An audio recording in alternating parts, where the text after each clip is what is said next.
एक ऐसी सुनामी आई जो पूरी ह्यूमैनिटी को तबाह कर सकती थी। एंड टाइम शुरू हो गए थे। सारा ऑर्डर बिखर गया था।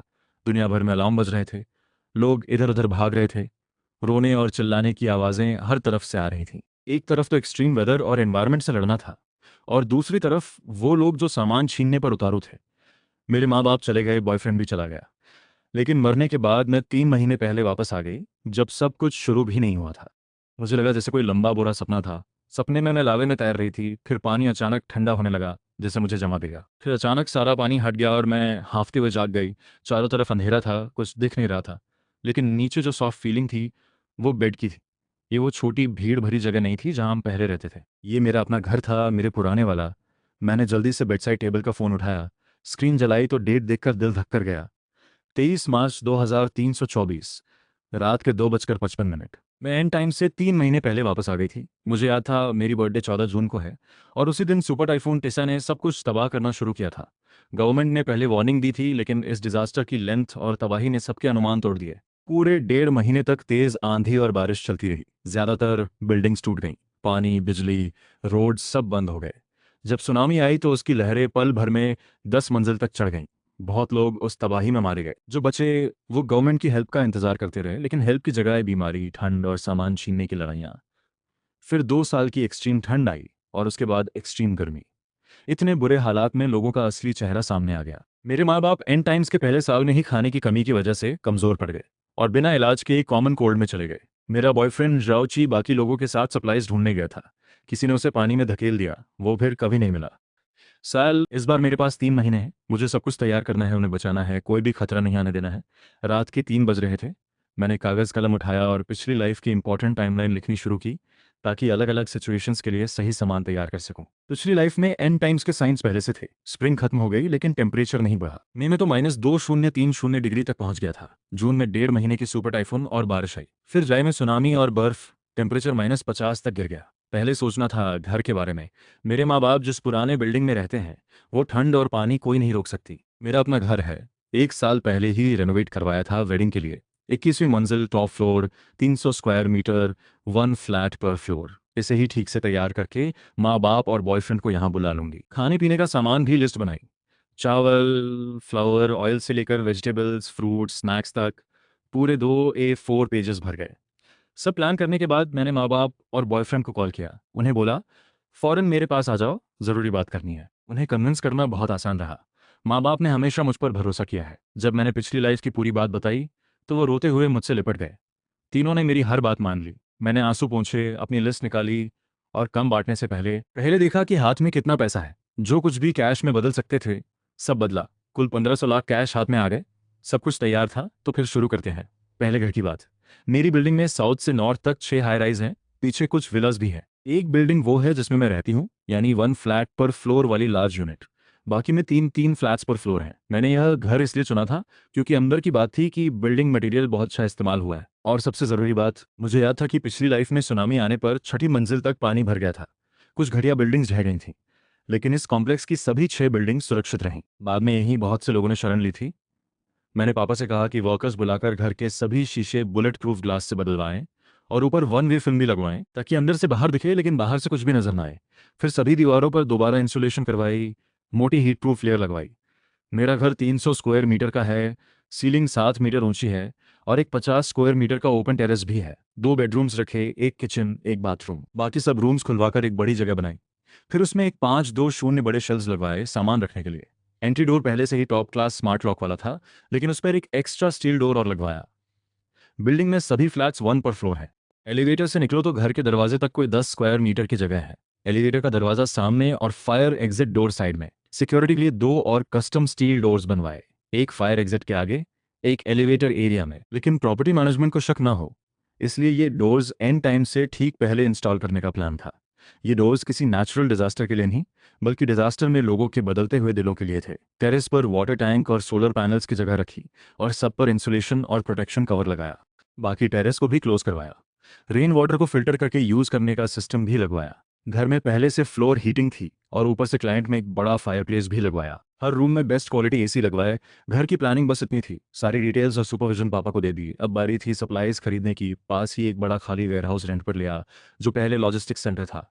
वहाँ सामान पहले स्टोर करते, फिर धीरे धीरे घर लाते। माँ और मैं होलसेल मार्केट गए। मैं क्लोथ्स और डेली यूज आइटम्स देखूं, वो खाने पीने का सामान। मैंने इलेक्ट्रॉनिक सेक्शन से पहले 2 बड़े चेस्ट फ्रीजर्स ऑर्डर किए। एंड टाइम्स में 2 साल एक्सट्रीम कोल्ड रहती है, लेकिन घर के अंदर तो सही टेम्परेचर रखना होगा, इसलिए फ्रीजर ज़रूरी थे खाना फ्रेश रखने के लिए। तीसरे साल जब एक्सट्रीम हीट आएगी तब तक खाना काफ़ी कम हो जाएगा, तो फ्रीजर्स में आइस स्टोर कर सकते हैं। क्लोथ सेक्शन में गए तो फैशनेबल नहीं, बस कंफर्टेबल और बेसिक ही लिया। इस बीच जाओ ची के ट्रांसफर्स आते रहे, उसने अपना घर और गाड़ी बेच दी थी। 1 करोड़ से ज़्यादा आए, लेकिन एंड टाइम्स के सामने ये भी कम लग रहा था। होलसेल मार्केट से सामान कई दिनों में वेयरहाउस पहुंचा। आसपास के लोगों को रोज़ दर्जनों ट्रक्स आते जाते दिखे, तो नेचुरली उन्हें क्यूरियोसिटी हुई। एक डे एक आंटी ने पूछ लिया। मैंने बोल दिया सोसाइटी के लोगों के लिए ग्रुप बाइंग कर रहे हैं, बात टाल दी। लेकिन मामा ने उस आंटी को हल्के से हिंट दिया कि कहीं कोई एपिडेमिक आने वाली है, थोड़ा सामान रख लो। मैंने मामा को नहीं रोका, जानती थी इस टाइम वो और पापा दोनों अंदर से बहुत हैवी फील कर रहे थे। जो क्लोज रिलेटिव्स और दोस्त थे, उन्हें भी एपिडेमिक का बहाना देकर वार्न किया। ज़्यादातर ने सीरियसली नहीं लिया, 2-4 बातें करके फ़ोन रख दिया। एंड टाइम्स में हम सबको नहीं बचा सकते, बस खुद को बचाने की कोशिश करनी है। जाओची ने एक इलेक्ट्रिशियन से 2 कैमरास लगवाए, दोनों सोलर पावर से चलने वाले। एक फायर एग्जिट डोर पर, एक हमारे एंट्रेंस के ऊपर। दिन में जाओची के साथ रेंट की हुई छोटी ट्रक में वेयर हाउस से बिल्डिंग के बेसमेंट पार्किंग तक चक्कर लगाती रही। पापा आर्किंग में खड़े रहते, अगर कोई पूछता तो कहते 18वीं मंजिल का रेनोवेशन मटेरियल है। सामान पूरा पैक्ड बॉक्सेस में था, ऊपर प्लास्टिक शीट थी, अंदर कुछ दिखता नहीं था। पहले से चेक किया था कि 18th फ्लोर पर सच में रेनोवेशन चल रहा है, बस ओनर बिजी होने की वजह से कम ही आता था। इससे हमें कवर मिल गया। जाओची के साथ मॉल में भी कुछ राउंड्स लगाए। एंड टाइम्स में पता नहीं कितने साल घर में रहना पड़े, तो थोड़ा एक्सरसाइज इक्विपमेंट और एंटरटेनमेंट भी ज़रूरी था। मामा घर पर रहती, हर दिन कुछ नया बनाती, जो भी सामान आता उस पर मैन्युफैक्चरिंग डेट और एक्सपायरी डेट मार्क करके शेल्फ पर ऑर्डर से रखती। टाइम आ गया था 11 जून का। सुपर टाइफून तीसा आने में बस 3 दिन बाकी थे। टेम्परेचर पहले से ही बहुत अबनॉर्मल था। फोन और इंटरनेट पर लगातार टाइफून वार्निंग आ रही थी। पूरे शहर में वर्क और स्कूल बंद। गवर्नमेंट ने कहा घर पे रहो, खाना पानी स्टॉक करो, बाहर मत निकलो। मैं घर के मोटे गर्म कारपेट पे बैठी थी। सामने टी टेबल की जगह एक सॉलिड वुडन लो टेबल था। उस पर मामा के बनाए फ्रेश प्रॉन बॉल्स और फ्रेंच फ्राइज रखे थे। साथ में एक बड़ा कप हॉट मिल्क टी भी था। पापा और जाओची सामने 100 इंच की बिग स्क्रीन टीवी पर मारियो कार्ट खेल रहे थे। मामा किचन में डिनर बना रही थी। ठंड बढ़ रही थी, तो आज स्पाइसी मालातांग हॉट पॉट का प्लान था। मैं बड़े सॉफ्ट सोफा से टिके बैठी थी। विंडो के पास कुछ जिम इक्विपमेंट रखा था। सबके लिए डेली वर्कआउट प्लान बनाया था। हर पर्सन रोज 4 घंटे एक्सरसाइज करे, फिटनेस बनाए। जाओची ने एक फार्मास्यूटिकल फ्रेंड से बहुत सारी डेली मेडिसिन और हेल्थ सप्लीमेंट्स भी अरेंज किए थे। विटामिन, कैल्शियम टैबलेट्स, सब कुछ। पूरा फैमिली रोज टाइम पर लेती थी, इम्यूनिटी बढ़ाने के लिए। टाइफून से पहले के इन कुछ दिनों में हमने बाहर जाना बंद कर दिया था। ज़रूरत हो तो फूड डिलीवरी या रनर सर्विस से घर के गेट तक मंगवाते। जाओची वहाँ से ट्रॉली पर लाता। फ़ोन पर वीवो खोला, टाइफून की न्यूज़ देखी। कमेंट्स में कुछ स्टूडेंट्स और ऑफिस वर्कर्स खुश थे। कुछ लोग कह रहे थे इस साल का वेदर बहुत अबनॉर्मल है, कहीं रियली एंड टाइम्स तो नहीं। एंड टाइम्स के साइंस तो पहले से थे, बस लोग सीरियसली नहीं ले रहे थे। मामा किचन से प्लेट लेकर आई और बोली, चलो खाना लग गया, जल्दी आओ सब। हॉट पॉट की टेबल सज गई। Mutton, crispy pork, tripe, duck claws, sausage, lettuce, bamboo shoots, lotus root, enoki mushrooms, potato slices, सब कुछ भरा पड़ा था। उनका स्पेशल डिपिंग सॉस था। एक बाइट गरम मटन का लिया और माथे से पसीना आ गया। अगले कुछ दिन सिवाय जाओ ची और मेरे जो वेजिटेबल्स फ्रूट्स लेने जाते थे, कोई बाहर नहीं निकला। एंड टाइम से एक रात पहले हम सब जल्दी सो गए। सुबह उठे तो लगा अभी रात है, लेकिन फ़ोन देखा तो सुबह के 8 बज गए थे। टाइफून पिसा आ चुका था। बिल्डिंग की सोसाइटी ग्रुप खोली, अनरेड मैसेजेस सैकड़ों थे। बहुत लोग खुश थे। आखिर 996 से छुट्टी मिली। कुछ लोगों ने वीडियोज़ और फोटोज़ शेयर किए थे। टाइफून ने सड़क के पेड़ उखाड़ दिए थे, गाड़ियां क्रश हो गई थीं। सड़क पर चलने वाले लोग हवा में उड़ रहे थे। किसी ने एक साइन बोर्ड पकड़ा तो वो अपने साइन बोर्ड समेत उड़ गया। इन वीडियोस देखकर लोगों को समझ आ गया कि ये टाइफून उनकी सोच से कहीं ज़्यादा डेंजरस है। किसी ने लिखा डिलीवरी ऐप्स क्रैश हो गए हैं। 500 का रनर फी दिया, तब जाकर 1 घंटे में कोई रेडी हुआ। किसी ने कहा नीचे सुपरमार्केट गया, 2 घंटे लाइन में खड़े रहे, सारे शेल्व्स खाली हो गए, बस चिकन मशरूम पैकेट और इंस्टेंट नूडल्स मिले। कुछ स्मार्ट लोग थे जो पहले से स्टॉक करके बैठे थे और अब घर पर हॉट पॉट बना रहे थे। जाओची और मैं भी सोना छोड़कर उठाए। क्लाइंट में आए। पापा मामा पहले से जाग चुके थे। मामा ब्रेकफास्ट बना रही थी। पापा हाथ में सिगरेट लेकर विंडो के पास खड़े थे। मैं पापा के पास गई और बाहर देखा। रात भर में सड़क तबाह हो चुकी थी। पानी भर गया था। हवा न जाने कहाँ कहाँ से बिल्डिंग का मला उड़ा लाई थी, जो पानी में तैर रहा था। दूर तक आसमान ग्रे और हैवी था। सड़क पर गाड़ियां पानी में ऊपर नीचे हो रही थीं। कुछ लोग गाड़ी की छत पर खड़े होकर जोर जोर से मदद मांग रहे थे। पिछली लाइफ में पापा मामा को फोन पर गवर्नमेंट की वार्निंग मिली थी। वो मेरी और जाओची की चिंता में आंधी तूफान में सामान लेकर निकल पड़े थे। रास्ते में क्या क्या हुआ पापा ने कभी नहीं बताया, लेकिन मुझे सोचकर ही डर लगता था। शुक्र है इस बार उन्हें ये रिस्क नहीं लेना पड़ा। ब्रेकफास्ट में वेजिटेबल पॉरेज और चिकन ब्रॉथ सूप था। खाते खाते पापा ने टीवी चलाया मॉर्निंग न्यूज़ देखने के लिए, लेकिन टाइफून के साथ लाइटनिंग की वजह से सिग्नल गॉन था। सिर्फ स्नो स्क्रीन आ रहा था। मामा ने हम सबको एक एक बॉइल्ड एग छील कर दिया। ज़्यादा मत सोचो, अपना ख्याल रखो बस। खाना खाने के बाद पापा और मामा ने निंटेंडो स्विच रिंग फिट खोला और एक्सरसाइज शुरू कर दी। जाओची किचन में डिशेस वॉश करने गया। मैं ट्रेडमिल पर स्लो वॉक करती हुई फ़ोन स्क्रॉल कर रही थी। सोसाइटी ग्रुप में कोई अपना भरपूर ब्रेकफास्ट शेयर कर रहा था। Dumplings, toast, fruit salad. कोई अपने फ्रिज में भरे हुए स्टॉक की फ़ोटो डाल रहा था। इन लोगों को नहीं पता था कि अभी जो वो कर रहे हैं थोड़े ही टाइम में यही उनके लिए कितना खतरनाक साबित होगा। टाइफून को 3 दिन हो गए थे। मामा ने एक बड़ी प्लेट में फ्रूट्स काटे, एक पॉट फ्रूट टी बनाई। मैं चाय पीती हुई ग्रुप की अपडेट्स पढ़ रही थी। कुछ नीचे वाले एरियाज की सोसाइटीज में घरों में पानी घुसाया था। कुछ लोग गाड़ियों में फंसे थे। इंजन बंद हो गई थी। फायर ब्रिगेड को कॉल किया। कुछ लोगों के घर का खाना खत्म हो रहा था। वो हाई प्राइस पर चावल या नूडल्स मांग रहे थे। और सच में कुछ लोग बेच भी रहे थे। उन्हें लग रहा था टाइफून कुछ दिनों में चला जाएगा और तब तक हाई रेट पर कुछ एक्स्ट्रा कमा लो। एंड टाइम्स का 5वां दिन। 5 दिनों से लगातार आंधी और बारिश थमने का नाम नहीं ले रही थी। नीचे के फ्लोर्स वाले सोसाइटी ग्रुप में रो रोकर बता रहे थे। ग्राउंड फ्लोर में पानी टखनों तक भर चुका था। दूसरी और तीसरी मंजिल वाले कह रहे थे बाथरूम और किचन के ड्रेन से बदबू आ रही है। पूरे शहर की सड़कें बारिश के पानी और सीवेज से भर गई थी। एंड टाइम्स का 10वां दिन। बाहर अभी भी अंधेरा था। बुलेट प्रूफ ग्लास के पार भी हवा और बारिश की आवाजें साफ सुनाई दे रही थीं। ग्राउंड फ्लोर पूरी तरह डूब चुका था। वहां रहना नामुमकिन हो गया था। फायर ब्रिगेड और मेयर हेल्पलाइन हमेशा बिजी रहती थी। प्रॉपर्टी मैनेजमेंट कुछ नहीं कर पा रही थी। ग्राउंड फ्लोर वाले दूसरों के घरों में और लिफ्ट लॉबीज में डेरा जमा चुके थे। एक पूरा परिवार किसी के कॉरिडोर में बैठा था।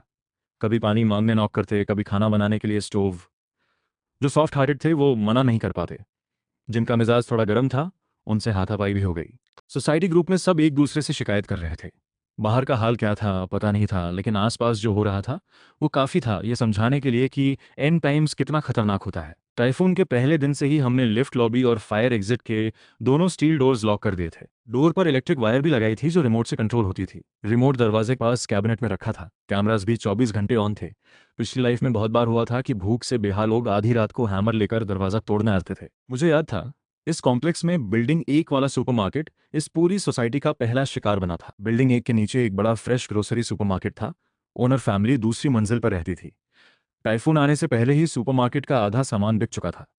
बाद में हालात इतने बुरे हो गए कि ओनर खुद डिलीवरी नहीं दे सकता था। उसने शटर बंद कर लिया। जैसे कुछ चाहिए होता ग्रुप में लिखता, ओनर लिफ्ट में रखकर ऊपर भेज देता। लेकिन इन दिनों बिल्डिंग 1 के लोग ग्रुप में ओनर को खरी खोटी सुना रहे थे कि वो सामान देने से मना कर रहा है। कई रेजिडेंट्स उससे लड़ रहे थे। यहाँ ऑडियो गैप है। एंड टाइम्स का 15वां दिन। पानी दूसरी मंजिल तक पहुंच गया था। लेकिन बाहर थोड़ी देर के लिए हवा बारिश रुकी तो ग्रुप में कुछ लोगों ने खुशी जताई कि शायद टाइफून जाने वाला है। किसी ने सजेस्ट किया कि चलो मिलकर सामान ढूंढने चलते हैं। सामने एक बड़ा मॉल था। ग्राउंड फ्लोर पर सुपरमार्केट, चौथी मंजिल पर फूड कोर्ट। रेजिडेंशियल बिल्डिंग्स में दूसरी मंजिल तक पानी था। लेकिन मॉल थोड़ा ऊंचाई पर था, शायद वहां कुछ मिल जाए। हमें जाने की जरूरत नहीं थी, लेकिन किसी ने डायरेक्टली पूछ लिया, 21वीं मंजिल वाले इतने लोग हो, अभी भी खाना है, चलोगे साथ? इस टाइम पर यह कहना ठीक नहीं था कि घर में सब कुछ है। मैंने जाओची से बात की और हमने डिसाइड किया कि मैं, वो और पापा तीनों जाएंगे। मामा घर की देखभाल करेंगी। कुछ लोगों के पास इन्फ्लेटेबल रबर बोट्स थे। मैंने भी अपनी बोट निकाली, पहले से तैयार इक्विपमेंट साथ लिया। लाइफ जैकेट के साथ एक फायर एक्स, एक नेल गन और एक नेल हैमर, सब एक बड़े बैग में डाल बोट पर रख दिए। पिछली लाइफ में जाओची इन्हीं लोगों के साथ गया था और वापस नहीं आया था। इस बार मुझे खुद देखना था कि हुआ क्या था। नाम के लिए ग्रुप था, लेकिन असल में सब अपना अपना ढूंढने निकल गए। हमारी बोट पर किसी को भी नहीं ले जा सकते थे। जिनके पास बोट नहीं थी वो बड़े प्लास्टिक टब्स, डोर पैनल्स और स्विम रिंग्स पर निकल गए। टेम्परेचर पहले से बहुत कम था। पानी तो और भी ज्यादा ठंडा था। हम तीनों ने अंदर थर्मल वेयर पहना और बॉडी वार्मर्स भी लगाए। मॉल की ग्राउंड फ्लोर तो पानी में डूबी थी। बस थोड़ी सी विंडोज की लाइन पानी के ऊपर दिख रही थी। मेन डोर के पास एक रेन शेल्टर था जिसका स्टील फ्रेम काफी मजबूत था। वहां फुट रखा जा सकता था। दूसरी मंजिल के शीशे टूटे हुए थे, या तो हवा से या किसी ने तोड़े थे। पापा बोर्ड पर रहे। मैं और जाओची फायर एक्स लेकर एक दूसरे का हाथ थामे दूसरी मंजिल पर चढ़ गए। सेकंड और थर्ड फ्लोर पर क्लोथ्स शॉप्स थे। फोर्थ फ्लोर फूड कोर्ट था। फिफ्थ फ्लोर सिनेमा था। बाकी लोग सीधे चौथी मंजिल की तरफ भगे। हम भी उनके पीछे गए। फूड कोर्ट में आधे स्टॉल्स थे, आधे रेस्टोरेंट चेन्स। बैक किचन्स में काफ़ी खाना था, लेकिन वेजिटेबल्स और फ्रूट्स रेफ्रिजरेटर में रखे होने के बावजूद सड़ चुके थे। हमारी सोसाइटी के अलावा और भी लोग मॉल में थे। मैंने जाची को वार्निंग दी, जो नहीं मिल रहा उसके लिए रिस्क मत लो, किसी से झगड़ा मत करो। हमें एक इम्पोर्टेड ग्रोसरी स्टोर मिली। जल्दी से कुछ खाने पीने का सामान बैग्स में भरा और वापस चल दिए। विंडो के पास आकर पापा को आवाज देने ही वाले थे कि देखा दो आदमी बड़े ट्रैवल बैग्स लिए रेंज शेल्टर पर खड़े हैं। हाथों में चॉपर और डंडे थे। पापा के सामने खड़े थे अपना नेल गन उठाए हुए। जाओ ची ने एक जोरदार आवाज लगाई, फायर एक्स उठाकर सीधे उन दोनों पर झपटा। दोनों तेजी से हट गए लेकिन आंखें उन पर टिकी थीं। मैं भी नीचे आई और नेल हैमर उठा लिया। वो बोट छीनना चाहते थे। सामने दोनों में से एक 20 साल का लड़का लगता था, दूसरा 40 के आसपास, शायद बाप बेटे। दोनों ज़्यादा बड़े नहीं थे। हमारी साइड पर जाओची और पापा दोनों 6 फीट से ज़्यादा के थे और मैं भी ठीक ठाक कद की हूँ। नंबर्स में हम कम थे, लेकिन वो दो पानी में कूदे और एक बड़े टब को पुश करते हुए वहां से चले गए। पूरे टाइम दोनों तरफ से नजरें हटी नहीं थीं, हाथों में वेपन्स भी नहीं। हमारी सोसाइटी के कुछ लोग नियर बाय थे, सब देख रहे थे, लेकिन किसी ने कुछ नहीं किया। मुझे लगा जाओची की पिछली लाइफ में यही हुआ होगा। मैंने नोटिस किया कि जो रेन शेल्टर पहले पूरी तरह बाहर था, उस पर अब पानी आने लगा था। वाटर लेवल और बढ़ गया था। हम रुके नहीं। सोसाइटी के बाकी लोगों का वेट किए बिना जाओची बोट खींचने लगा और पापा और मैंने वेपन्स हाथ में ले रखे। घर पहुंचने से पहले ही फोन बजा। मामा की आवाज़ रुंधी हुई थी। कोई है, कोई दरवाज़ा तोड़ने की कोशिश कर रहा है। मेरे दिमाग में जैसे धमाका हुआ। पापा और जाओची ने भी सुन लिया था। दोनों की आंखें लाल हो गईं, पूरी ताकत से बोट खींचने लगे। लिफ्ट खुली तो देखा फायर एग्जिट डोर जो लॉक था वो खुला था। अंदर वाले स्टील डोर के ऊपरी हिस्से पर तोड़ने के निशान साफ दिख रहे थे। मामा ने हमारी आवाज़ें सुनकर दरवाज़ा खोला। मुझे कॉरिडोर में आवाज़ें सुनी तो मैंने इलेक्ट्रिक वायर ऑन कर दिया। दरवाज़ा तोड़ने वाला शायद बेहोश हो गया, कोई उसे खींच कर ले गया। जाओची और पापा ने वेपन्स लेकर पूरे कॉरिडोर का चेक किया, कोई नहीं था। फायर एग्जिट डोर दोबारा लॉक किया। मैंने सीसीटीवी फुटेज खोली। साफ दिख रहा था कि हमारे जाने के थोड़ी देर बाद दो आदमी एक ट्रैवल बैग लेकर आए। उन्होंने फायर एग्जिट का पहला डोर आराम से खोल लिया, लेकिन स्टील डोर देखकर वो नहीं रुके। बैग से एक एक टूल निकाला, हैमर, आयरन क्लैंप, लॉक तोड़ने के टूल्स। उसी की आवाज़ से मामा जाग गईं और उन्होंने इलेक्ट्रिक वायर ऑन कर दी। अगर वायर नहीं होती तो स्टील डोर लॉक तोड़ना बस टाइम की बात था, और अगर हम वहाँ होते तो नुकसान और भी ज़्यादा हो सकता था। सिर्फ खाना पीना लेने आए होते तो एक बात थी, लेकिन टूल्स लेकर घर खाली होने का टाइम देखकर आना, ये कुछ और ही था। वापस आते टाइम कई लोग विंडोज से हमारी बोट और बैग्स को घूर रहे थे। किसी ने सोसाइटी ग्रुप में मुझे टैग करके रबर बोट मांगी। मैंने उनका रिक्वेस्ट एक्सेप्ट नहीं किया था। हम मामा का हाल देखने की जल्दी में थे, बोट नीचे ही छोड़ आए। वो न जाने किसने उठा ली। खैर, एक प्रॉब्लम तो हट गई, क्योंकि एक से ज़्यादा लोगों की नज़र उस बोट पर थी। वैसे भी मैंने 2 बोट्स खरीदी थी। अब चाहे बाहर जाएं या नहीं, लोगों की नज़र तो पड़ ही चुकी थी, लेकिन ये घर ही सबसे सेफ जगह था। जो लोग सप्लाईज ढूंढने गए थे वापस उनसे कम लौटे जितने गए थे। अंदाजा लगाया जा सकता है मॉल में या रास्ते में क्या हुआ होगा। कुछ लोग घर वापस आए तो देखा घर का ताला टूटा था। जो थोड़ा बहुत खाना बचा था वो लूट लिया गया था। कुछ घरों में बूढ़े माँ बाप और बच्चों को बेरहमी से मार दिया गया था। ये दुनिया सच में अब पहले जैसी नहीं रही थी। रात को मामा ने पहले से उबाला हुआ बीफ काटा। मैंने नूडल्स बनाए, ऊपर भरपूर बीफ के पीसेस, तीखा रेड ऑयल ब्रॉथ और मामा के हाथ के उगाए फ्रेश कोरिएंडर और ग्रीन अनियंस। एक एक बड़ा बोल खाया, पेट भरा और उस दिन की सारी टेंशन थोड़ी देर के लिए सेटल हो गई। उसी रात मामा को तेज बुखार आ गया, शायद दिन में बहुत स्ट्रेस की वजह से। जल्दी से फीवर और एंटीबायोटिक टैबलेट्स दिए।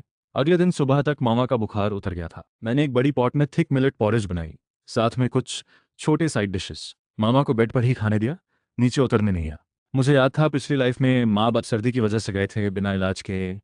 दोपहर के टाइम विंडो पर बारिश की बूंदें और तेज हो गईं। हवा भी पहले से ज्यादा जोर से बह रही थी। फोन वाइब्रेट करने लगा, एक के बाद एक मैसेजेस आने लगे। सुनामी आई, भागो, ऊपर चढ़ो, जल्दी। मुझे पहले से पता था, फिर भी बाहर की उस आवाज ने डरा दिया। दूर से एक जबरदस्त गड़गड़ाहट आई, जैसे बिल्डिंग्स टूट रही हों। वो आवाज तेजी से पास आती गई। फ्लड वाटर सब कुछ बहाता हुआ हमारे कॉम्प्लेक्स तक पहुंचा और पल भर में 10 मंजिलें डूब गईं। कुछ लोग पहले ही स्टेयर्स पर ऊपर भाग गए थे। बाकी जो थे वो पानी के तेज बहाव में टूटे फर्नीचर समेत विंडोज से बाहर बह गए। बिल्डिंग भी कांपने लगी, जैसे अर्थक्वेक आई हो। ऐसा लग रहा था जैसे पूरी दुनिया एक तरफ झुक रही हो। जाओची ने मुझे कसकर पकड़ लिया, पापा ने माँ को। हम चारों लिविंग रूम में फर्श पर बैठ गए और इंतजार किया कि यह सब थमे। पता नहीं कितना टाइम गुजरा, फिर बाहर की आवाज़ें धीरे धीरे कम हुई। हम विंडो के पास आए, पानी अभी भी उफान पर था। कितनी मंजिलें डूब गई थी पता नहीं था। कुछ ऊंची मंजिलों की विंडोज भी टूट गई थी। कुछ लोग विंडोज पर अटके थे, जैसे होश नहीं था। ग्लास हट गया था, वो टूटे फ्रेम पर लटक रहे थे। 10वीं मंजिल तक पानी पहुंचा था। बहुत लोगों के घरों में पानी घुसा, सामान डूबा। जो बचे वो घायल हालत में जो भी बचा सका उसे लेकर कॉरिडोर्स में आ गए। माइनस टेम्परेचर में सांस लेने पर भाप निकल रही थी। सुनामी ने ज्यादातर इलेक्ट्रिसिटी और नेटवर्क तबाह कर दिए थे। जो लोग शेल्टर ढूंढ रहे थे वो हमारे लिफ्ट लॉबी पर दरवाजा पीट रहे थे, चीख चिल्ला रहे थे। हम चारों ने वेपन्स उठाए और उन्हें वहां से हटाया। हमने डिसाइड किया चारों बारी बारी से गार्ड करेंगे, कॉरिडोर कैमराज और लॉक्स चेक करते रहेंगे। धीरे धीरे फ्लड वाटर शांत हुआ। पानी में बहकर आए कुछ बॉडीज और सामान नजदीक थे। कुछ हिम्मत वाले डंडे जैसी चीजों से काम का सामान पानी से खींच रहे थे। आज है आपदा का 25वां दिन। अब बारिश तो नहीं हो रही, लेकिन तापमान गिरकर -20 डिग्री तक पहुंच गया है। पानी का स्तर 5वीं 6ठी मंजिल के बीच तक उतर आया है।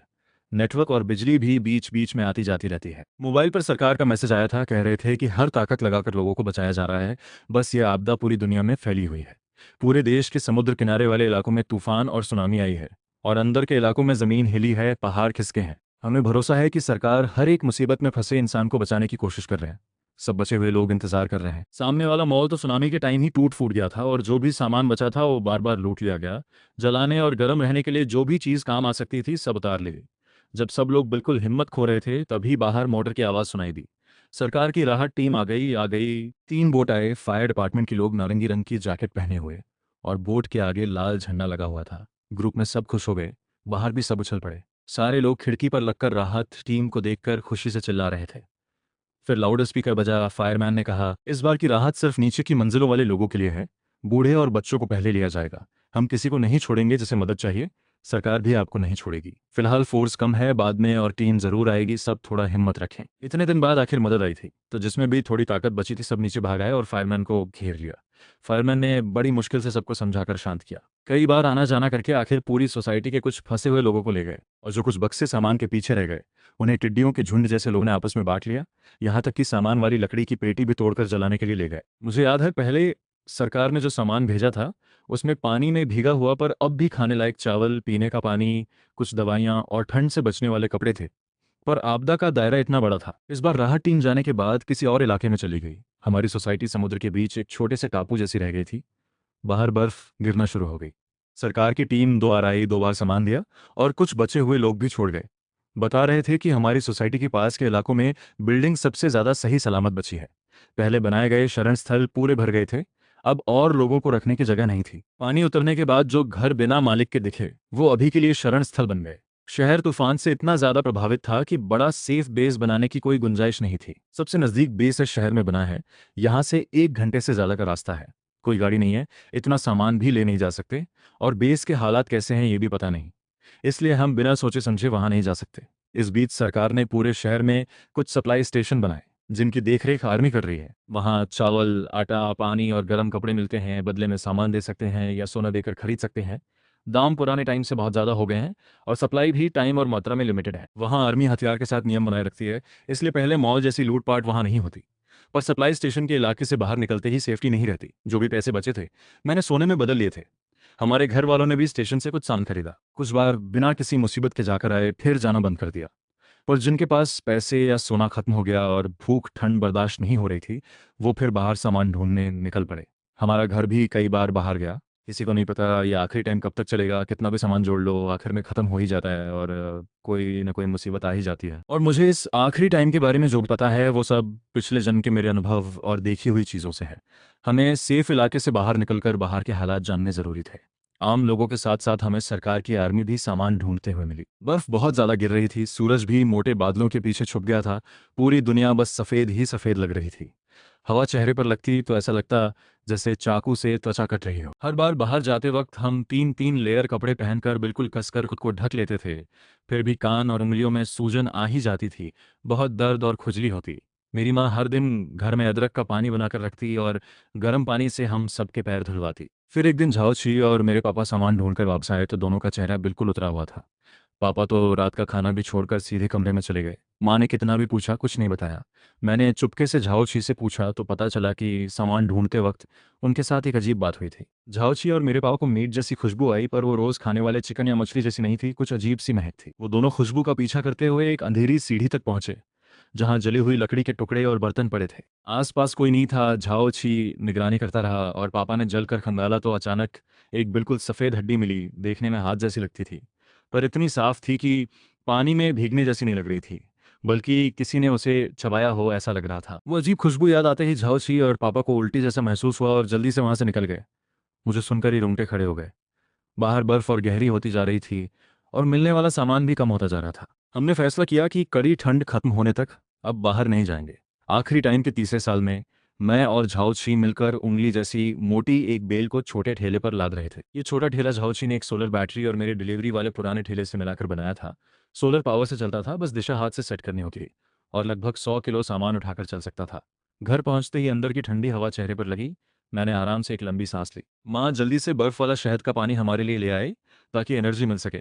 अब हम सबसे गर्म वाले टाइम में हैं। बाहर तापमान 60 डिग्री तक पहुंच गया है। पेड़ पौधे और कीड़े तेजी से बड़े हो रहे हैं। नालियों को हमने पहले ही सामान से बंद कर दिया था ताकि बदले हुए कीड़े ऊपर ना आ सकें। छोटी उंगली जितने लंबे कॉकरोच, चलने के बाद चिपचिपा निशान छोड़ने वाले इल्ली, लंबे एंटीना और कठोर शरीर वाले लाल बीटल, इन सब के काटने से त्वचा लाल होकर सूज जाती और बहुत दर्द खुजली होती। धीरे धीरे घाव होकर पानी बहने लगता। सिर्फ उस बेल की पत्तियां लगाने से ही घाव ठीक होता था। ये सब पिछले जन्म में मैंने कभी नहीं देखा था। एक बार बाहर सामान ढूंढते वक्त पापा को एक छोटी आंख और छोटे सिर वाले लाल उड़ने वाले कीड़े ने काट लिया। हम एक बहुत मोटे पेड़ के नीचे छुप गए। उस पेड़ पर यह बेल लिपटी हुई थी और उसकी टहनियों ने पेड़ के ऊपरी हिस्से को घेरा हुआ था। और जो कीड़े काटते हुए हमारे पीछे लगे थे वो पेड़ के पास आकर भी नहीं रुके, बल्कि थोड़ी देर में जमीन पर गिरकर रुक गए, जैसे किसी ने उन पर कीटनाशक छिड़क दिया हो। मैंने पेड़ के चारों तरफ घूमकर देखा, फिर बेल काटकर अपने शरीर पर लपेट ली और बिना किसी मुसीबत के घर वापस आ गई। पापा ने भी कोशिश के तौर पे बेल का रस घाव पर लगाया। तुरंत ही दर्द और खुजली बंद हो गई। ये बहुत बड़ी खोज थी। इस बार बाहर निकलने का मकसद यही था कि और ज्यादा बेल ढूंढी जाए, और ये बेल इकट्ठा करने की वजह थी कि हम पूरा परिवार पड़ोसी राज्य की राजधानी वाले सेफ बेस जाने की तैयारी कर रहे थे। सरकार ने देश के कई शहरों में सेफ बेस बनाए हैं। सुना है कुछ अच्छे बेस में तो हॉस्पिटल और बाजार भी बने, बस रास्ता थोड़ा दूर है। और इस गर्म मौसम में पेड़ पौधे और कीड़ों की बदलती ग्रोथ की वजह से रास्ते में बहुत सारे अनजान खतरे थे। पर हमारे पास जाने की एक मजबूरी थी। मैं प्रेग्नेंट हूँ, करीब 4 महीने हो गए हैं। बच्चे को यहाँ जन्म नहीं लेना चाहिए, सिर्फ डिलीवरी के टाइम की हालत की वजह से नहीं, बल्कि घर का खाना और पानी भी हम 4 लोगों के लिए सिर्फ 6 महीने तक ही चल सकता है। हमें एक प्लान बनाना जरूरी था। जितना भी सामान ले जा सकें लेकर राजधानी वाले सेफ बेस तक पहुंचना था। सबसे पहले गाड़ी का मसला था। झाओची का बनाया हुआ ठेला फुल चार्ज बैटरी के साथ लगभग 20 किलोमीटर चल सकता था, और बेस यहाँ से पूरे 300 किलोमीटर दूर है। झाओची और पापा को पहले वाले ठेले को और अपग्रेड करना था। फिर सामान का मसला था। माँ ने घर में बचे सारे खाने, पानी, दवाई और काम की चीज़ों की लिस्ट बना ली थी, पर इतना सब कैसे ले जाएं ये सवाल था। आखिर में सेफ्टी का मसला था। इसका आधा हिस्सा तो सुलझ गया था आज मिली बेल से, जो कीड़ों को दूर रखती है। बाकी आधा था कि रास्ते में अगर कोई सामान लूटने आए तो क्या करें। और जब हम इस सोच में फंसे थे तभी एक नया मोड़ आ गया। इस दिन मैं और झाओची सामान ढूंढने निकले थे। रास्ते में हमें दूर से एक रेस्क्यू आर्मी टीम दिखी। मैं और झाओची एक मॉल की तरफ गए जहां पहले एक बहुत बड़ा बेबी स्टोर था। हालांकि तीसरे साल में अब खाने लायक कोई बेबी फूड नहीं मिल सकता था, फिर भी कुछ बच्चों के खिलौने या कुछ और काम की चीज मिल सकती थी। और जो खिलौने मिले वो इतने पतले और भुरभुरे हो गए थे कि छूते ही टूट जाते। झाओची को कुछ क्रेयॉन और वाटर कलर पेन मिले जो अब भी रंग दे सकते थे। उसने खजाने जैसे उठाकर रख लिए, बोली घर जाकर बच्चे के लिए कुछ ड्राइंग बुक बनाएगी। तभी अचानक बाहर से गोलियों की आवाज आने लगी, तेज और लगातार, और धीरे धीरे पास आती जा रही थी। मैंने झाओची की तरफ देखा। डर मत, अभी चलते हैं। हम दोनों जल्दी से सामान उठाकर नीचे की तरफ भागे। दरवाजा खोलते ही सामने वही रेस्क्यू आर्मी के लोग घबराए हुए भागते आ रहे थे, जिन्हें दूर से देखा था। हमें देखकर उन्होंने हाथ हिलाकर इशारा किया, साथ में ऊपर जाकर छुप जाने का। वो उस वक्त बिल्कुल हालत में नहीं थे। तेज गर्मी में सांस लेना भी मुश्किल हो रहा था। दौड़ते वक्त ऐसा लग रहा था जैसे फेफड़े जल रहे हों। एक तरफ दौड़ते हुए दूसरी तरफ पीछे लगातार गोली भी चला रहे थे। उनके पीछे वही लाल उड़ने वाले कीड़े थे जो हमें उस दिन मिले थे, पर इस बार संख्या बहुत ज्यादा थी। एक झुंड बनकर ऐसे आगे बढ़ रहे थे जैसे लाल लहर आ रही हो। मैंने और झाओची ने जल्दी से बैग से सारी बेल निकाल ली और सामने भागते आ रहे लोगों की तरफ बढ़े। अच्छी बात यह थी कि माँ ने पहले लाई गई बेल की कुछ गांठ घर में हर जगह लटका रखी थी। बाकी बची बेल जाल जैसी पर्दे में बुन ली गई थी। मैं और झाओची एक एक उठाकर ले गए। जैसे ही हम पास पहुंचे वो बड़ा सा कीड़ों का झुंड जैसे बीच से कट कर 2 हिस्सों में बांट गया। जो कीड़े बच नहीं पाए वो धड़ाधड़ जमीन पर गिर पड़े। हम दोनों ने एक एक तरफ से बेल का पर्दा उठाकर सबको घेरते हुए ऊपर ले गए। आखिर कीड़ों से छुटकारा मिल गया। हम सब बहुत थक गए थे, जमीन पर ही बैठ गए। पूरा शरीर पसीने से तर था। झाओछी ने 2 हैंगर लेकर बेल का पर्दा टांग दिया, सबको घेर कर। सब काम खत्म होने के बाद, क्या हुआ सूसू, कहीं काटा तो नहीं? मैंने सिर हिलाकर ना कहा। फिर भी उसने मुझे ऊपर से नीचे तक एक बार चेक किया। बाहर की यूवी किरणें बहुत तेज हैं।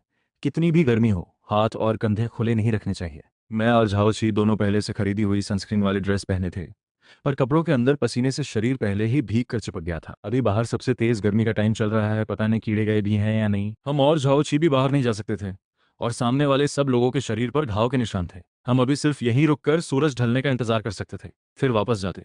अभी सच में बहुत शुक्रिया आप दोनों का। रेस्क्यू टीम में से एक आदमी ने हमसे कहा। उसने अपना नाम बताया, लिहाओ, वो इस टीम का लीडर था। इस बार राजधानी वाले बेस से ये मिशन पर निकले थे। सच कहूं तो हमारा इस बार का मिशन यही था कि इन बदले हुए उड़ने वाले कीड़ों का कोई हल ढूंढे। सोचा नहीं था कि आप दोनों से ही मिल जाएगा। लिहाओ ने तेंगमन को देखते हुए उसकी आंखों में जैसे आंसू चमक रहे थे। बेस में कितने ही लोग इन कीड़ों के काटने से तकलीफ में हैं। घाव में पस भरकर सड़ने लगता है, हॉस्पिटल वाली कोई भी दवाई काम नहीं करती। बस देखते रहना पड़ता है लोगों को मरते हुए। आज तो लगा था हम भी मर ही जाएंगे।